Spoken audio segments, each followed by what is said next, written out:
think I want to turn on some music. That's what I want to do. Hey! What's up, babe? Hold on a second. What's up, y'all?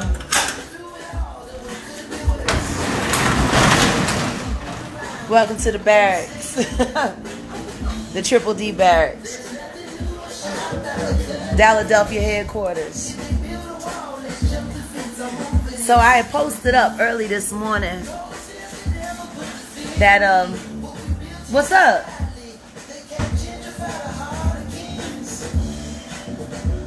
All right, well then we need to work that out. Bring it in.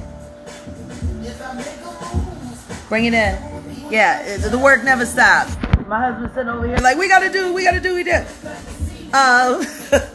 So yeah, I said that today I was going to answer, some of the frequently asked questions. So I figured I'd go live, and we just had this conversation.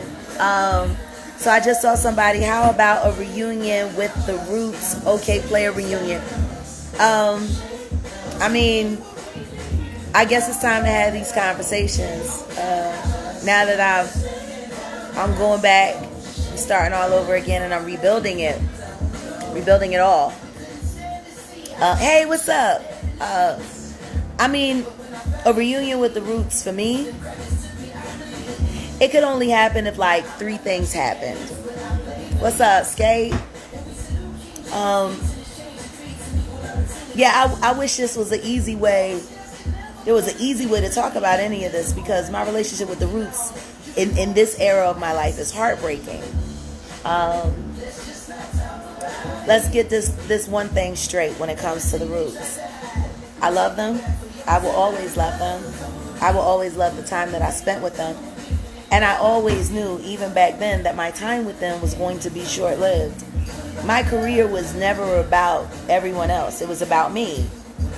It was about my goals. It was about my dreams. Working with them at the time that I did, it was important. It was groundbreaking. It was historical. We created an energy that has never been duplicated. And it would be great to be able to do that again. But there are so many personal grievances, just in everything that's happened over the course of 20 years, 20 plus years. In order for me to even consider being a part of any of that, I would need, number one, first acknowledgement. I would need acknowledgement for everything that I did for the crew, for everything that I did for the camp, for everything that I did for each one of them personally. I would need the acknowledgement that I deserve. I miss Philly too sometimes, but Philly broke my heart in a whole lot of ways, and not the people, but just the politics, the business, the nefarious little games, the popularity seeking, and the vanity just of it all. It just became too fake for me, and I'm real.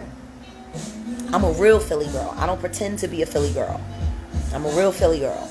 It is what it is, and when you deal with all of these people who are Philly girls but really want to be LA girls, or really want to be Miami girls, or really want to be New York girls, it's like, okay, got it.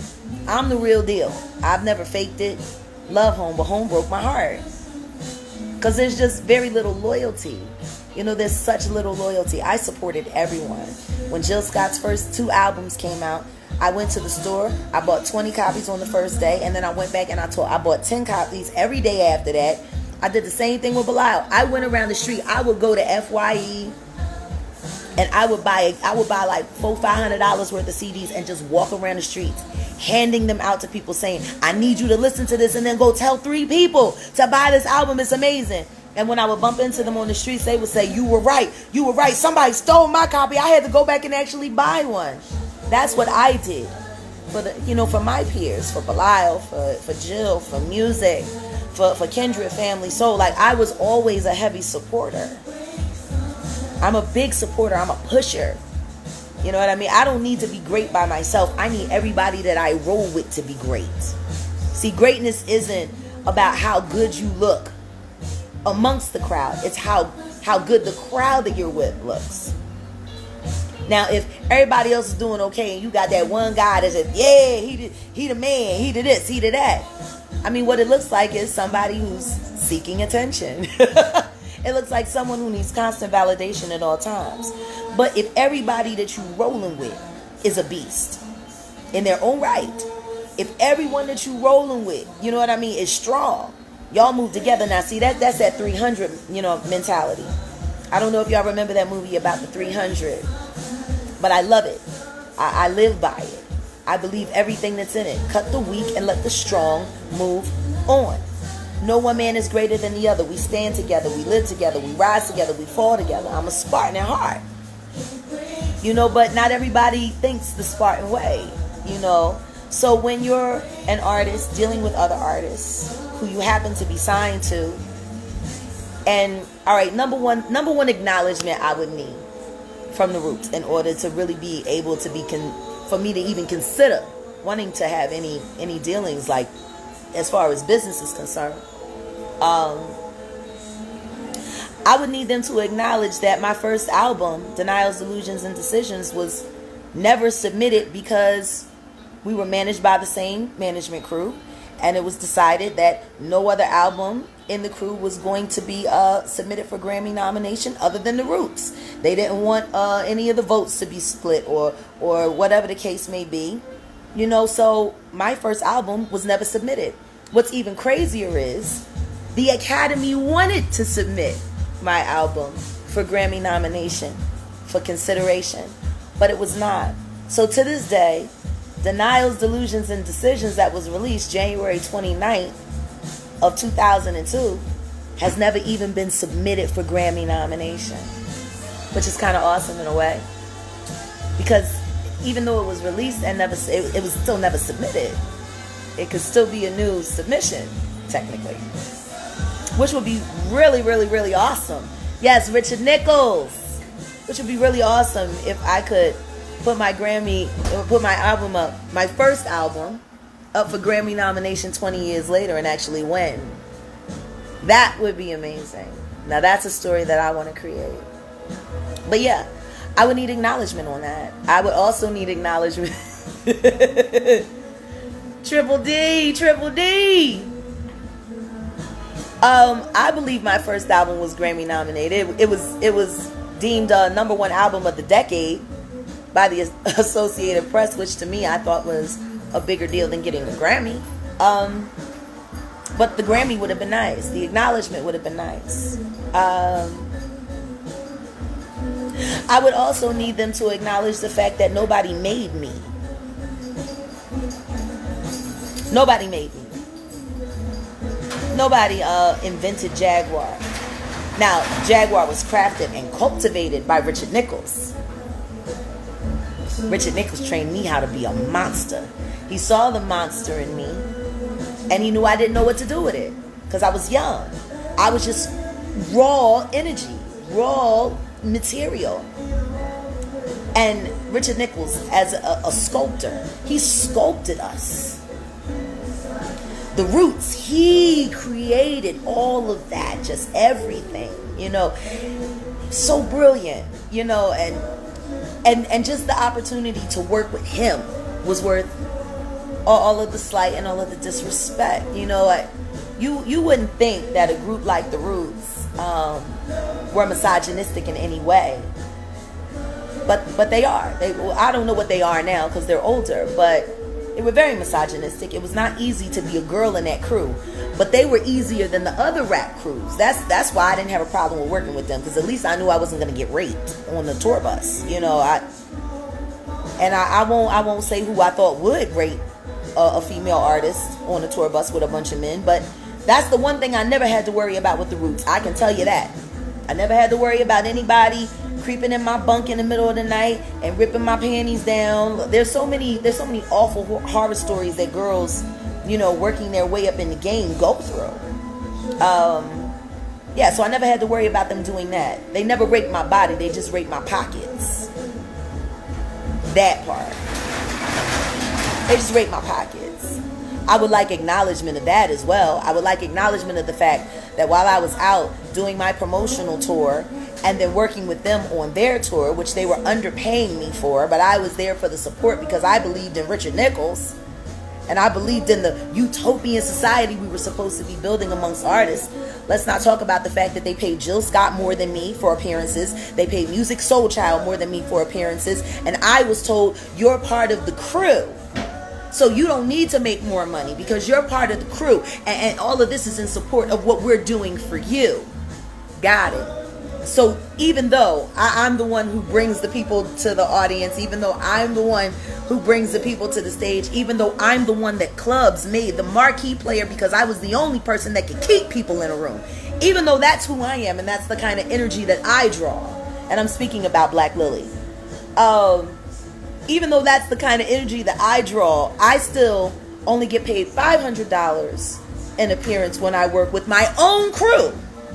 And you pay Jill $1,500 because y'all was trying to make up for shitting on her with You Got Me, because you let Erica sing it because Erica was famous, even though when you first met Erica, you told her she was a talentless freak, and the only reason you was working with her is because you was being paid to. Like, and this is why I keep trying to tell people, don't nobody really want to know the truth. Nobody wants to know the truth, and those people especially don't want the truth being told. I was there for all of it. You know, I remember when Erica came onto the scene. Miss, I'm not going to go on stage 1 hour before or after. I have to go. If I'm going on stage and Jag and Jill are performing, it has to either be an hour before or an hour after, because I'm not competing with either one of them. Now, me and Jill would get on stage and go back to back. Not a problem. But no, Erica had to wait because she didn't want to be compared. People don't want to talk about this. People don't want to talk about anything. And that's why they spend so much time trying to run me for filth and creating negative campaigns about me, because it's easier to discredit me before I start telling the truth than wait for me to tell the truth and catch them off guard. I'm not even going to talk about the fact that it's me and my husband are sitting here building this artist haven to support the arts community here in Dallas during the COVID effect, because it's going to change everything, the way we make music and do that. So we're taking our house and we're turning it into a sanctuary for artists to be able to come 24 hours a day, to be able to rehearse, just like Richard Nichols taught us how to do it when we all lived together down South Philly. That's what we're doing with our home. We're going to open it up. We're going to make it this place where monsters can build themselves, just like Rich did for us. I'm going to live true to what that man taught me, because what he taught me was invaluable, priceless information. But you know, it's just maddening to me. You know, I even now, every time I go into the studio, I got people calling me from different camps asking, well, does she have major distribution? Well, does she have this? If I even announce that I'm thinking about doing something, I got people calling distribution houses trying to shut down any possibility of getting meetings. Yes, I do. I still do.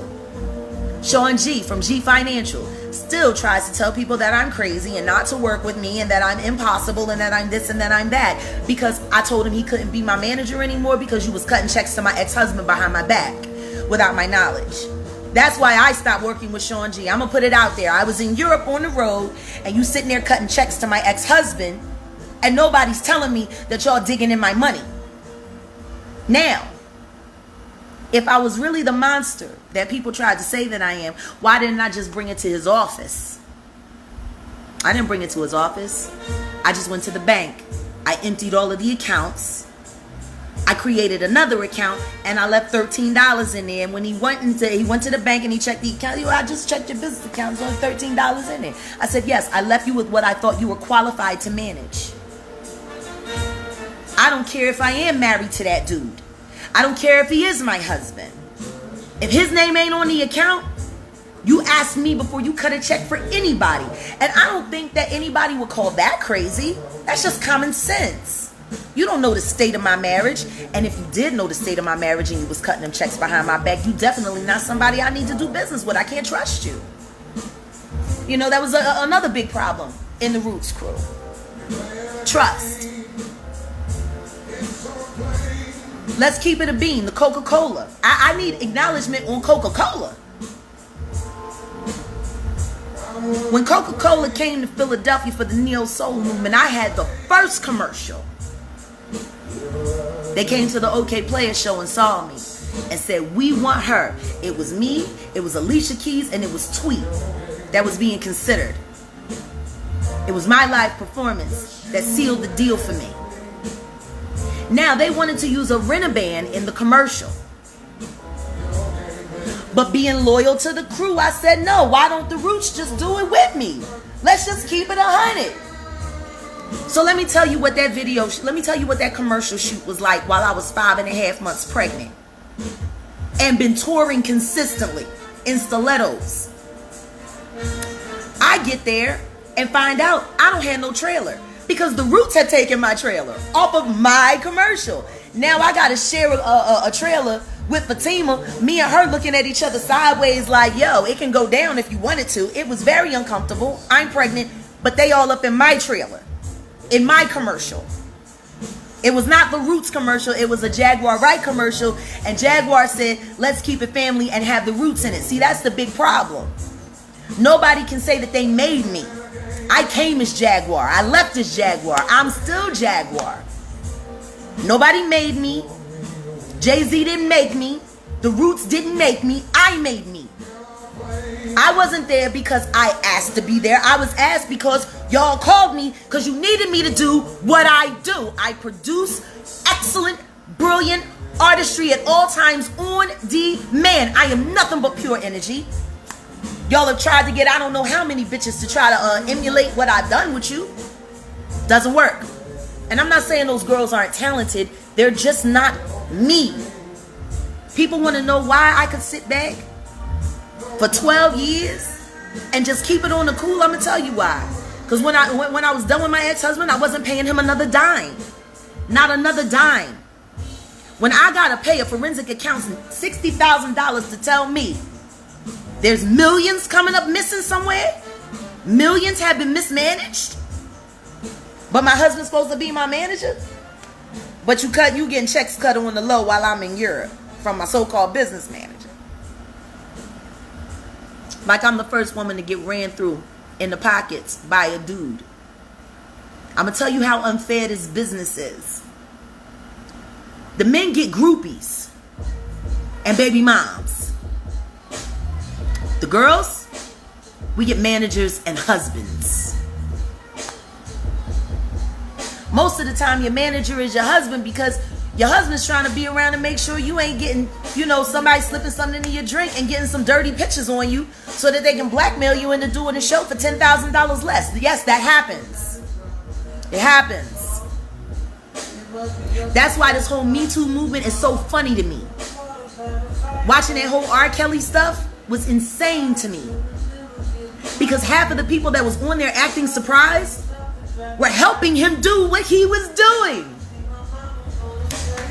They was cool with it. He was writing hits. Who cares if he's messing over a bunch of young women, messing up their minds, messing up their bodies? He makes hits.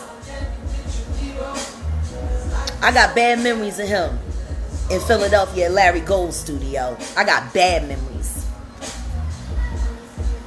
And I was told, mind your business if you want to keep your career. As a rape survivor, do you know how hard that is?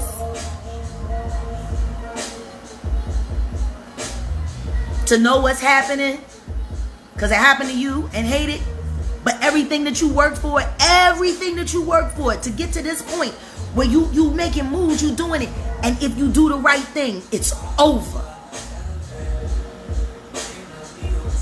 Hold off for a little music.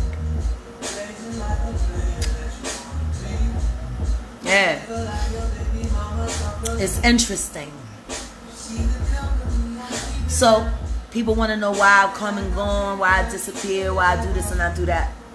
Too many people watch me. I come from North Philly, Richard Allen, Logan Valley. I grew up with real gangsters. Ain't nobody ever played gangster. That was the other reason why I was good for the Roots. I actually gave them a street image. Because I was more hood than every last one of them. Had more respect in the hood than every last one of them. Matter of fact, messing with me in Philly kind of made them look a little cool. I was actually hood. All I remember is sitting with Staff We was down 3rd Street under the bridge. It was a rap battle there. The Roots came to perform. 100X came to perform. This was back when I was with Bad News, 100X. K Sarah was there that night. Ram Squad came through. Like, it was the real Philly hitters, you know.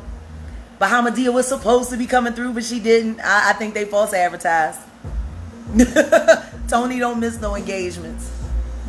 But and Stock was like, you know, so it's supposed to be like a rap battle contest, and there was a grand prize and all of that. And Stock was like, yo, I don't see how them niggas won, because the Roots won that night. I don't see how them niggas won, man. They play instruments. They play instruments. They not even real hip hop. They like jazz something. And that was pretty much the attitude. That's why when Clones hit and Dice Raw ripped into it the way he did, it made them more accessible to Philly. That's the only reason Philadelphia wasn't all over the Roots before they went to Europe and blew up and then came back. They just weren't accessible. You know what I mean? Like, Philly hip-hop was streets. You know what I mean? They wasn't on the Will Smith, you know, Kid Next Door vibe. You know, and they wasn't hard. They were just hella creative and mad talented. But see, when you're being crafted by a genius like Richard Nichols, you can pull that off. But see, me, I was the more street element. I made niggas remember that they actually was doing hip-hop. That wasn't there before, you know. Bandcamp geeks don't get street cred. They just don't. But the chick in the cypher by the dumpsters at 1 a.m. spitting in fatigues like I used to do, cutting niggas down on freestyle all day, every day. See, that got street cred. That got respect. So, you know, like I said, there's a lot of things that would have to be acknowledged publicly. There would need to be an apology, especially for the neglect and the disrespect that they showed me during the time my son died. You know, my son's 6th birthday, I had to rush and hurry up and have his birthday party so I could be up in New York the next day on his actual birthday to represent Black Lily, because I had to be there at that time, especially in the early days, because nobody would stay in the club if I wasn't there. I would get on stage. You know, I was. They had me going first. You know, from the first Black Lily that we did in New York, Hudson and Lake, rest in peace, Wetlands, right there, right around the corner from where JFK Jr. lived. And man, first night we got there, there was only like 8 people in the room. We getting started. Nobody wanted to go on first. Nobody wanted to go on first. Jag versus Rod Digger. Ain't gotta be no verses. Rod Digger is a friend. I love Digger. Digger, listen to me, Digger everything. If you only knew who I ghost wrote rhymes for, though. And see, I'll never tell y'all who I ghost wrote for. That was another time, that was another life. For all you know, I might still be ghostwriting now. You have no idea. All I do is write. But, you know, like I said, it's just so much history. They knew my son. My son called them uncle. I remember the last time we were all together, it was 4th of July. Anthony Mackie came. My son was 15. Him and Kamal took a middle finger picture together. And it was like, okay, it wasn't all for nothing. I didn't sacrifice so much all for nothing. There is family here. There is love here.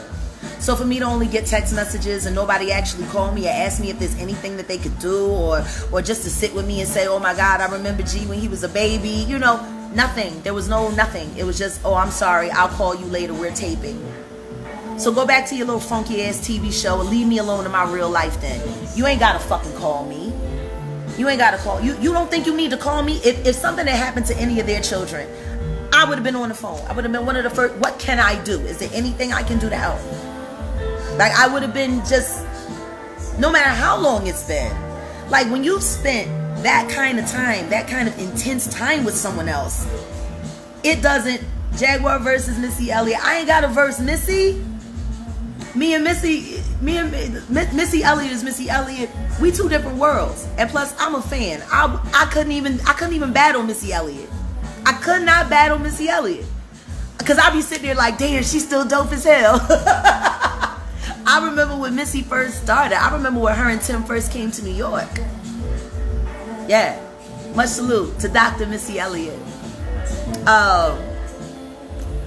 You know, but it's like, if something had happened to any one of their kids, I can tell you I would have done a lot better for them than they done for me. They ain't even sent flowers. They ain't even sent no funky ass flowers. Like, all the blood, sweat, and tears, all the shows y'all made money off of me on, all the tickets I sold for y'all, all the houses I rocked for y'all, all the stages I saved for y'all, and you couldn't even send no funky ass flowers for my son? Yeah. Go back to your funky ass TV show. I don't care. I don't care. I mean, I'm happy for them. I'm happy for them that it's a great gig. And if all you're looking to be is a working musician, if you're not looking to make history, if you're not looking to change society with just awesome creativity, if all you want to be is a working musician, then being on a television show as a television show man, it's a great job. You make a lot of money. It's dope. But what does that do for you as an artist? What does that do for art? What does that do? What do y'all, you know what I mean? It's just so funny because I was watching Bamboozled. And I remember they was in the movie Bamboozled, and they was the Alabama Porch Monkeys in the movie. Because it was a parody about, you know, everything we still going through now.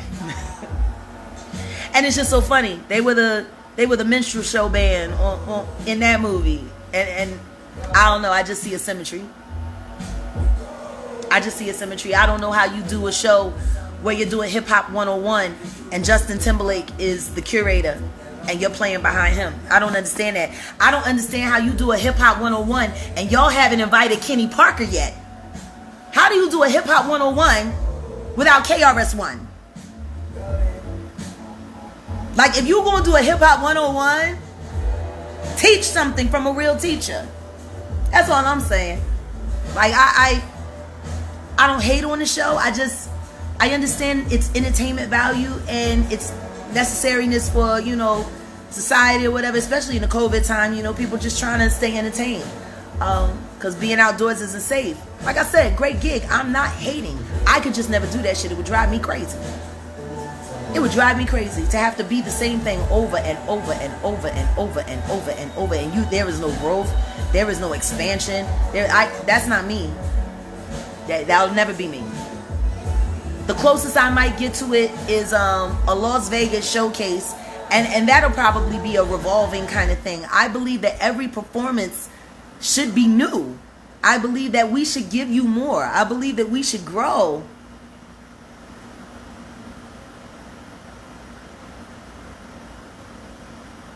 I know it was not for nothing. See, that was the beauty. Now that you say all of my unreleased catalog and we'll play it against all of your released catalog and we'll see what's hot. We'll see what's popping. I'm a music hoarder. All I do is write. I got hundreds of songs I've never released because I'm not going to release them until I get properly paid for them. Period. Why would I? So I'm doing this little experiment now. I'm only releasing music on Bandcamp. And after that's finished, then I'll make it available for streaming on Spotify and stuff like that. But I'm only releasing music on Bandcamp right now. So the EP that I'm working on is only going to be available on Bandcamp. The single that I dropped on the low, I had released it once before, but I don't think I really announced it. So we just re-released it today. It's available today. Tell me what you think. It's funny because the song is called Ask Me. And the reason why I re-uploaded it and made it available for y'all to go cop is because it's about everything that's happening to me right now. I got people running around asking, what's she doing? What's she doing? Y'all want to know why I stepped off for a year? Because I needed nobody to know what I was doing. See, people can't stop you if they can't see what you're doing. See, if I let you see what I'm doing, I'm giving you a chance to find a way to get in front of me. But if I disappear completely, if I turn into a whole ghost, if you can't see me, but yet I can still walk among you, I can get everything that I need to get done. And by the time you find out about it, it's too late to stop it. That's a real hustle. I done lost all this weight. I'm rewinding 20 years. I'm about to run this whole thing again. My son is 18. My ex-husband can't get no more money off of me. If he try to drag me to court for child support, he's just going to look like a gold digger. He's going to look like a gold digging asshole. That's it. And then everybody will know he probably still want me too. He probably do. I don't care. I'm married. I'm happy. I've never seen someone spend so much time thinking or worrying about an ex as my ex-husband. Like, I got exes. I can't even remember why we broke up. I just know I don't want them. That's what I know. I couldn't remember what happened to it, how it happened, and don't care. Why does my ex-husband be trolling my actual husband's page? Why has he gone and trolled every page of every other man that I've ever dealt with? Why are you so worried about what I'm doing? I ain't worried about what you doing. I don't care about, they can have you, man. Your price was way too high. I had to cut it. Nigga, your price was way too high and I had to cut it. And they more than welcome to it. They can pick up that bill because that's all that nigga ever was for me, was a bill. He was a bill. I married my husband because he looked good in pictures. And because I didn't want anybody thinking I slept my way to the top. That's why I married him. It made sense at the time. It looked good on paper. He looked good in pictures. That was all the value ever had to me. He didn't become valuable to me until I got pregnant with my son. And once I got pregnant with my son, that created his value in my life. Because that boy is everything to me. But he told me when my son was 1 year old, I'm going to use him to twist your life inside and out. And if you ain't going to let me have your money, if you ain't going to let me keep managing you and let me do what I want to do, I'm going to make sure you don't get to have your money either. He's done everything he possibly can do to cost me money. He real spiteful like a woman.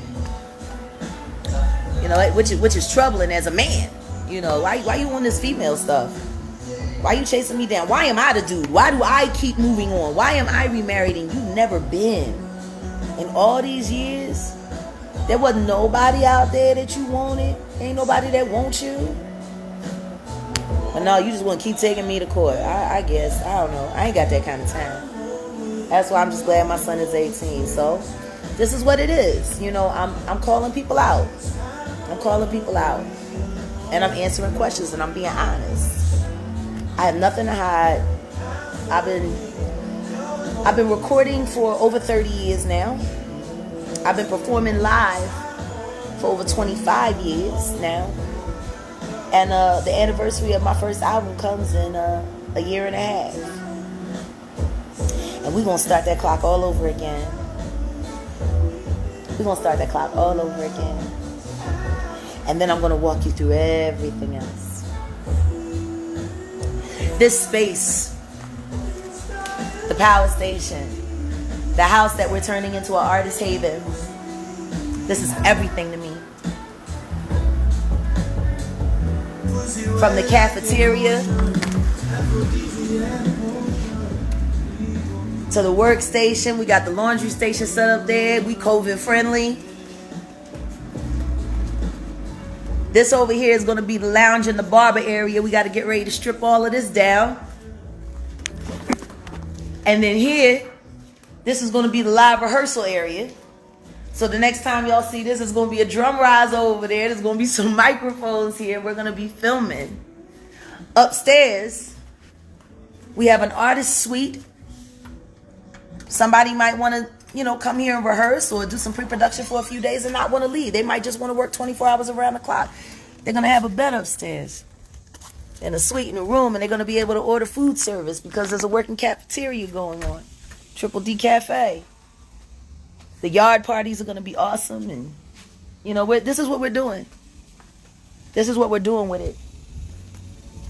We found this old house, and we're going to turn it into an artist sanctuary for nothing but greatness. So I can't wait till we open doors for the first open house and bring all the artists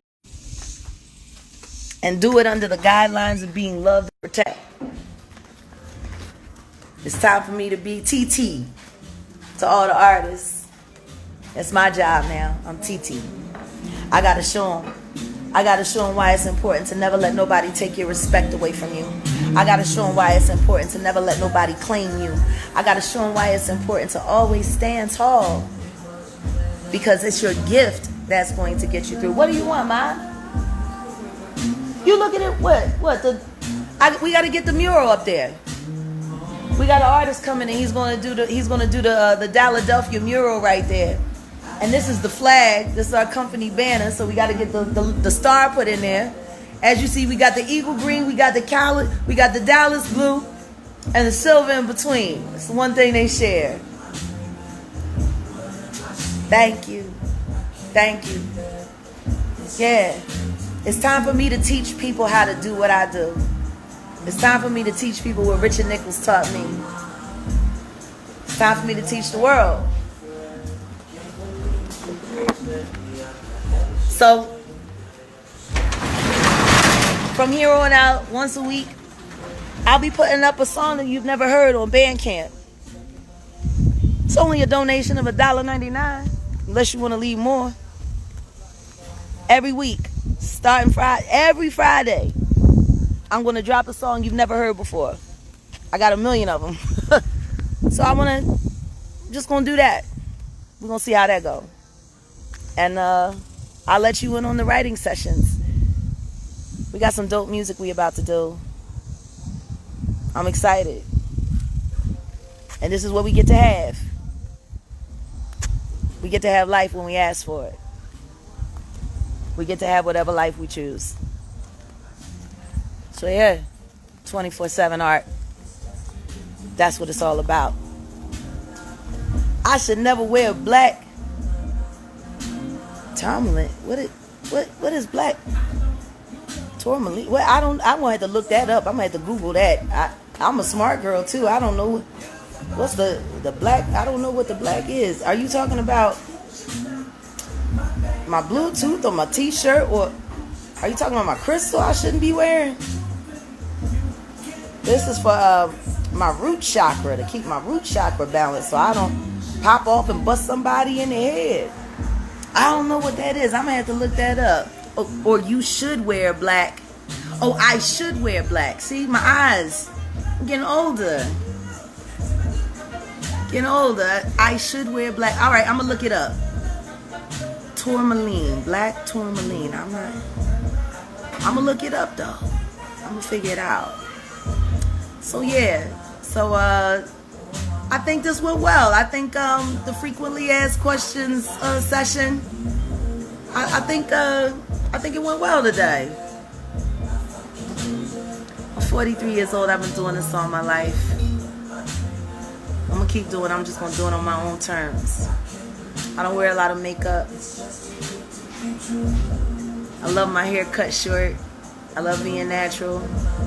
My wedding ring is tattooed on my hand. I'm different. And I'm alright with that. I'm alright with those different. I ain't gonna pop up, I promise. That's why I got the crystals. See, you gotta get the crystals. I go down to my guys at Royal Hemps, Rakim Jaguar and Judah, and they hook us up with, all kinds of stuff, But me and my husband have been really getting more into the crystals, and this one right here is gonna keep me from popping off. I gotta be different, baby. I gotta be. Wait till he tighten me up, because Fat Kid from Chicago is in town, and Fat Kid gonna be cutting my hair. You feeling your age? You feeling 44? Well, you only as old as you feel. I don't even think I feel age anymore. I just feel life. I'ma behave myself.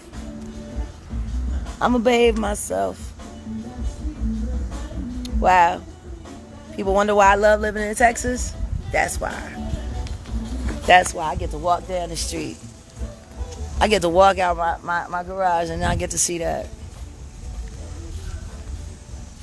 Looks a whole lot different than jail. I'll tell you that. Whole lot different than jail. Yeah. So. Oh, like Maurice White's hairline. That's a good one. I'm going to have to remember that one. Keep that with a bead on it.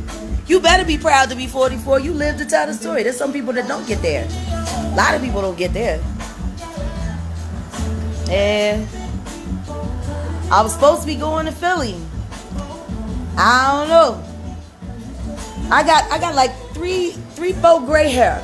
Like I don't got that many. What's up? There go my sis. There go my sister, Toya Gaines. Where you at? Hold on. Wait a second. I got. You there? I'm waiting for you. Is it okay? I want to introduce y'all to my sis. We've been close for a while now. And, you know, this is probably one of the strongest women I know. But her mother has to be one of my greatest, beautiful vocal influences and beautiful. Y'all remember Rosie Gaines from New College and Wright? Oh, yeah. All right, I'm just going to call you. Birthday fun. You just got to stop. You get so bright, so clean.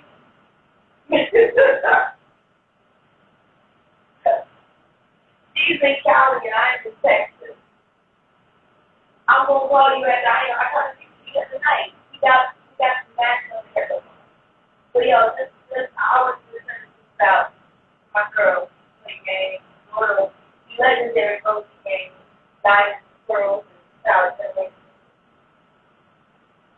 Tell my kids, because they my kids too, they my sons too, tell them I love them. And we gotta talk.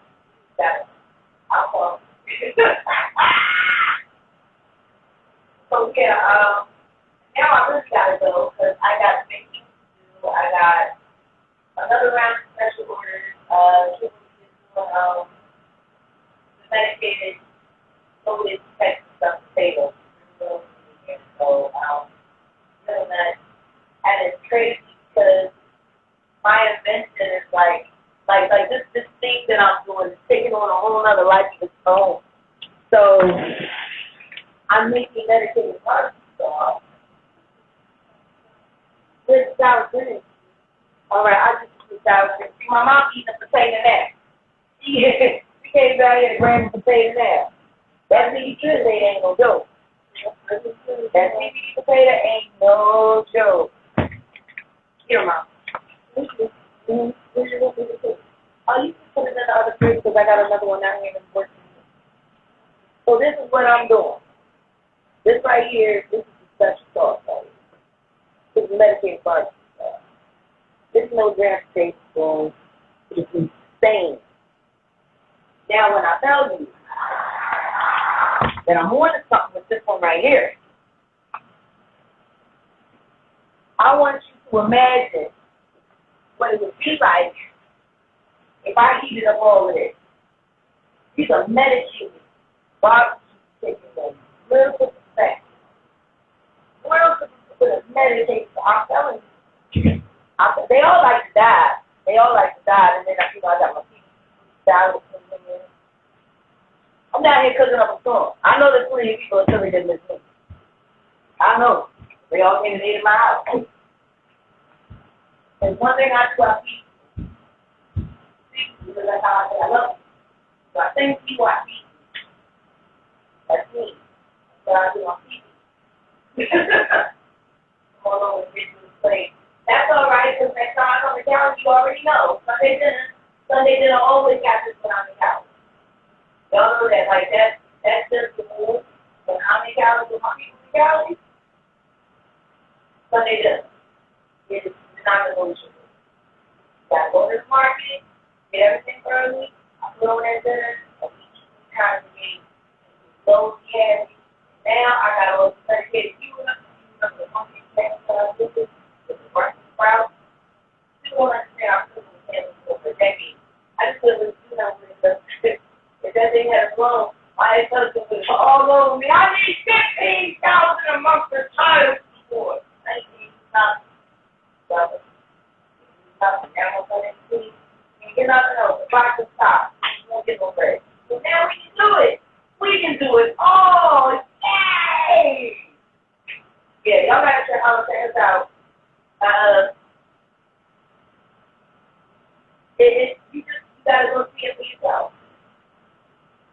want y'all to go check us out. We're just building our story now. We're building our Facebook page. And just check out some of the testimonials. You know, I just mind take tests. You know, I catch people off guard with the same in the street. You know what I mean? I just know saying good stuff. What I'm telling you. When you react to this priceless.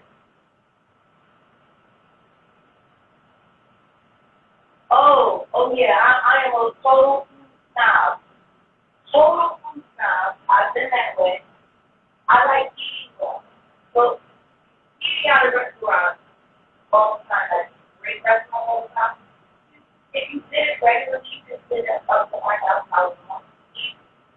So if you're able to cook up with yourself, just eat just as well for $6 on the first floor. They have all of those things. So that's just kind of what I did. Like I learned how to make a basic and make it practical. That's why I always tell people I like college. I'm not, you know, I'm not just working in a restaurant. I'm not trying to asking for things or, you know, top step for grades. I'm not trying to get any of them. I'm not trying to bounce play. Like, I don't even want to break the grades. What I do want to do is I want to show people how to take off. Thank you, God. What I do want to do is I want to teach people how to make awesome and second and brilliant practical and how to be able to share that and come to the people all the time. And I think now it's important to have a big the next week, so they will all of us have to show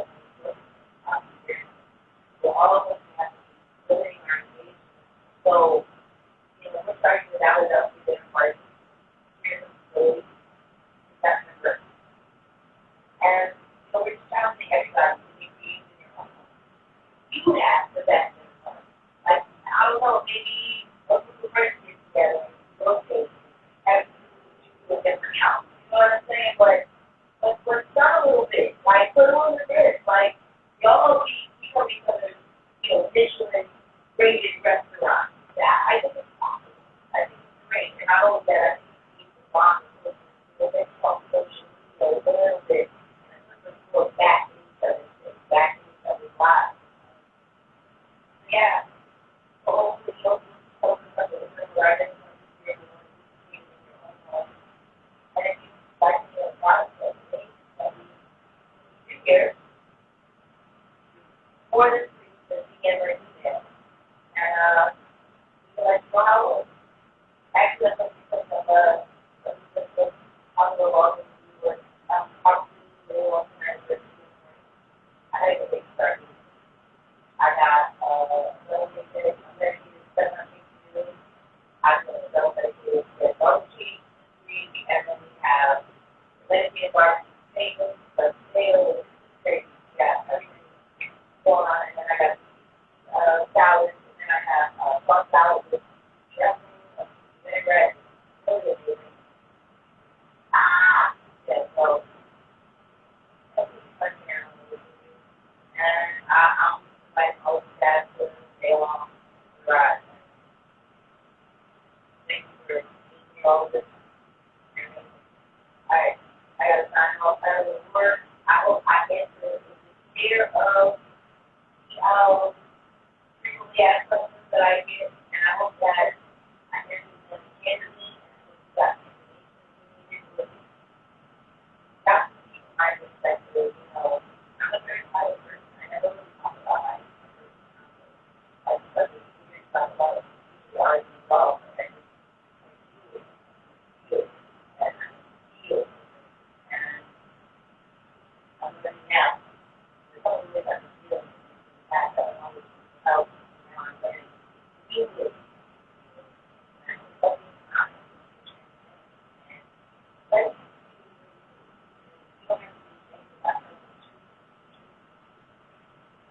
get back to the fact that nothing argues with change. You don't have to feel bad about other bad, bad.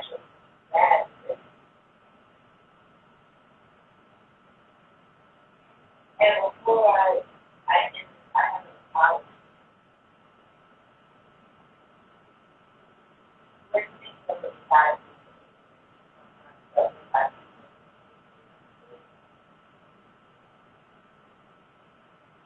slow down. I'm sorry.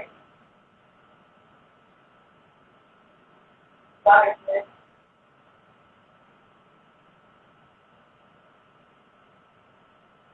Work free, working gasly. It was unfair. He voted himself to the advantage of the like never existed.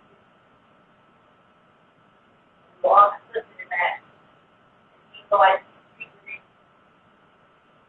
my lack of focus, my lack of stand up for you, stand up for women, stand up for artists. It was just as bad as the action.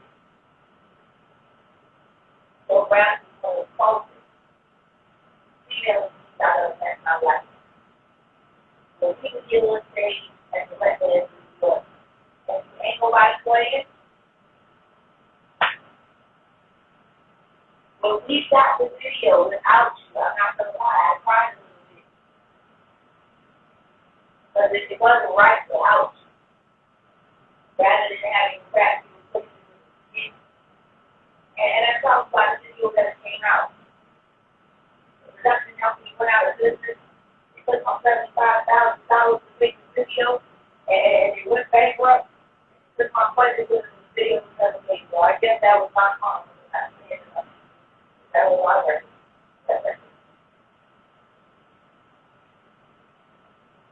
Well, I apologize. I was so worried about what else I had and all that shit. So I was so worried trying to make sure I needed to go out and help somebody with the time, but I let you behind.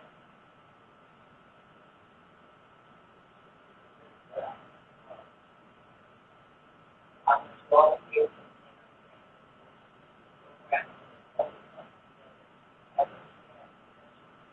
Oh,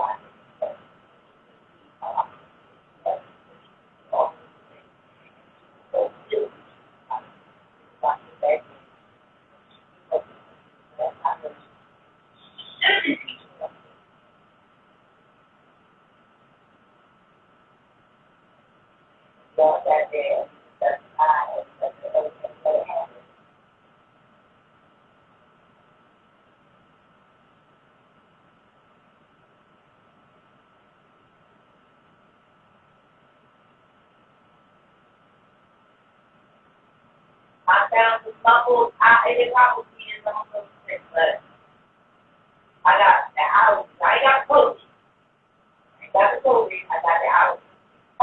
I've been sitting here working with all this stuff, and I've been doing it without a mask. But love you, Slow Brown. If you hear this, if anybody can reach out to you,